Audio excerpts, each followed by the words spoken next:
Hey guys, welcome back. Jordan here with the Nutty Gnome Homestead. It is a beautiful weekend here in May, Southern Illinois. Great day to be out on the water.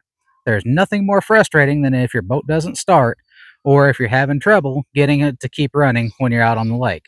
So today we're going to go over a simple maintenance that anybody can do. You don't have to be mechanically inclined. Any shade tree mechanic can get this done. Guys, what we're going to do today is we're going to change out a fuel line on our boat. Now, this is a 20-foot commercial John boat. This is what I duck hunt and we run our trout lines in and whatnot. And on it, we've got a 60 horse CFI Mercury the motor. Now, usually we change out our fuel line every 3 to 5 years. The boat typically stays in the barn, but throughout the summer it stays outside. It can get kind of dirty from the water, from the fish, from the blood and guts and the bait and whatnot. So, guys, I want to show you what can happen to these fuel lines. Now, a lot of the fuel lines today have a little plastic liner on the inside of them. And with the horrible gasoline that we have here in the States full of ethanol, it eats away at that plastic lining, and sometimes you'll get little pieces of plastic break off or the fuel line will actually collapse, which is the reason why your motor tends not to run right. We're going to change out the fuel line, guys, and this is going to run just fine. So I'm going to get you guys in close and we're going to show you how we get this project taken care of. Now, first things first, guys, we always want to think about safety, especially when you're dealing with gasoline. No open flames, don't be smoking. You know, guys, a little common sense goes a long way. What we're going to do before we start working on this is we're going to vent or even take our gas cap off. I don't know if you guys just heard it hiss out or not, but that was the pressure from this sitting outside. Now, you guys can see our fuel line here. That's this gray one. It's got this buildup on it from being outside so far this summer. We've taken it out a few times from the last couple of years as well. Take care of your equipment and it'll take care of you. It's really that simple. What we're going to do, this is already bled off. We're going to take our fuel line off. Now, you can look down in there. It doesn't look terrible, but if we cut open this line, there's going to be gunk on the inside of it. I know this because I've done this multiple times. I know what it looks like. The plastic degrades, and you tend to have sediment on the inside. We're going to take you over here to our, this is the one leading into our motor.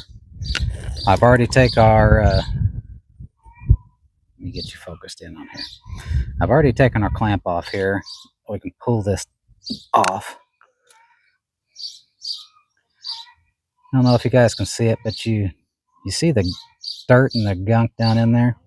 We don't want that going up into our fuel filter. So this is why we change these out every couple of years. All right, I've got our new fuel line here. It came with a quick connect on the end, which is really kind of nice.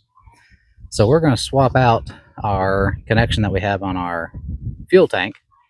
And to do that, these are usually put in here with pipe thread, tape of some sort. It doesn't look bad at all. We might clean that up and just keep it as a spare. I think that's what we're going to do. Most of these fuel line kits come with everything you need. It's not like you're having to piecemeal any of this stuff together, guys.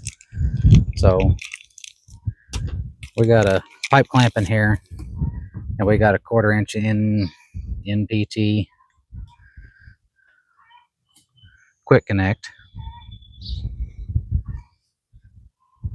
Kind of nice.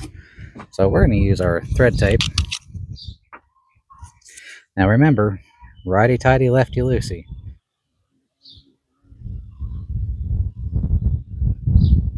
That's pretty good.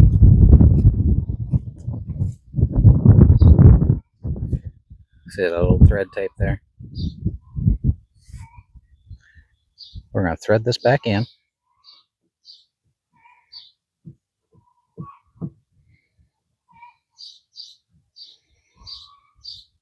Now you don't want to crank this down too terribly tight, because what you're doing here is putting a metal fitting into plastic, and you can most definitely crack this. So a couple of turns, make sure it's in there good and snug.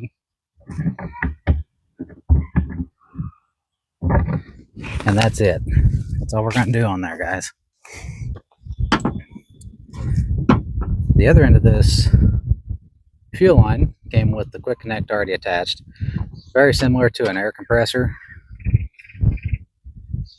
You got the collar on it, you pull it down and it connects. Let's look at the bulb, make sure the flow's going the right direction. Yep. We're going to go ahead and connect this up to our fuel tank.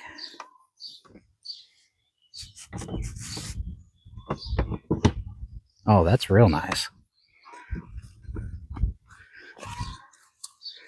Make sure we don't get kinked.